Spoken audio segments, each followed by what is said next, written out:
यानंतरची बातमी नाशिकमधली आहे। नाशकात लव जिहाद आणि धर्मांतराचा प्रयत्न झालेला आहे। दिल्लीतल्या एका हिंदू तरुणीला नाशिकला आणून तिच्यावर अत्याचार करण्यात आल्याचाही प्रकार उघडकीला आलाय।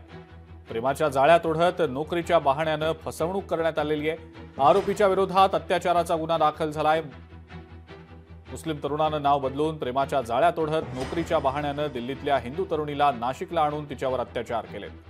राजू असं आपलं नाव सांगत मोहम्मद उजैर आलम यानं तरुणीला 2013 मध्ये नाशिकला आणलं। मी अनाथ असून माझं कोणीही नाही, मी कोणत्या धर्माचा आहे हेही माहिती नसल्याचं सांगत त्यानं तरुणीला लग्नाचं आमिष दाखवलं। तिच्या इच्छेविरोधात शारीरिक संबंध ठेवले आणि यातून 2016 मध्ये ती गर्भवती झाल्यानंतर तिला तो मुस्लिम असल्याचं आणि त्याला भाऊ आणि आई असल्याचंही समजलं।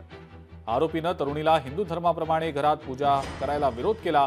बाहेर जाताना बुरखा घालायला सांगून युवतीला मारझोड करून घरातनं काढून टाकण्याची धमकी देखील दिली। या प्रकरणी अंबड पोलीस ठाण्यामध्ये आता या व्यक्तीच्या विरोधात आणि सासरच्या 6 जणांच्या विरोधात गुन्हा दाखल करण्यात आलेला आहे।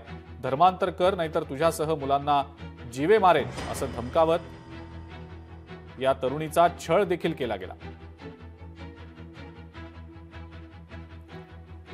नाशिक शहरामधील सातपूर आणि अंबड पोलीस स्टेशनमध्ये प्रत्येकी एक असे 2 गुन्हे दाखल झाले आणि या दोन्ही गुन्ह्यामध्ये जे आरोपी आहेत त्या आरोपींनी काही महिलांबरोबर म्हणजे लिव्ह इनमध्ये राहत होते आणि ते राहत असताना त्यांना अपत्यप्राप्ती पण झाली आणि त्यानंतर धर्मपरिवर्तन करण्याचा त्यांना जबरदस्ती केली गेली। तसेच दोन्ही प्रकरणांमध्ये जबरदस्तीने शरीर संबंध केल्याचा आरोप आहे।